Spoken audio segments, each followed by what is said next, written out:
মাধ্যমে সঠিকভাবে আমরা তাকে অ্যারেস্ট করেছি। আদালতে তাকে সোপর্দ করব।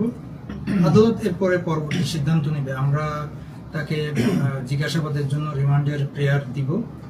পরবর্তী সিদ্ধান্ত আদালতে নিবে এবং আমরা তদন্তের মাধ্যমে আমরা আমাদের রিপোর্ট দিয়ে দিব তদন্তের পরে। মামলাটা সেজন্যই তো হয়েছে, বিবাহ বন্ধনে আবদ্ধ হয়নি, তারপরে তারা একসাথে বসবাস করেছে। এই ধরনের আমরা প্রাথমিকভাবে এই ধরনের বিয়ের প্রলোভন ছিল, বসবাসের ক্ষেত্রে বিয়ের প্রলোভন ছিল। বিয়ের প্রলোভনে দেখা ধর্ষণের বিষয়টা এখানে আসছে পরবর্তীতে, যার কারণে এটা নারী শিশু আইনের ৯-১ ধারা এই মামলা হয়েছে। তদন্ত করে পরে আমরা পুরো ঘটনা বুঝতে পারবো, যেভাবে আসবে ওইভাবেই আমরা রিপোর্ট প্রদান করবো। সমস্যা নেই। এবং যদি মামুন নির্দোষ হয়, মামুন ছাড়া পাবে আদালতের মাধ্যমে, কোনো সমস্যা নেই। আর যে দোষী হবে তার বিরুদ্ধেই আমরা রিপোর্ট করব। আমরা তাকে গত রাতেই গ্রেপ্তার করেছি দাউদকান্দি থেকে, কুমিল্লা জেলা পুলিশের সহায়তায়। আর আমরা 7 দিনের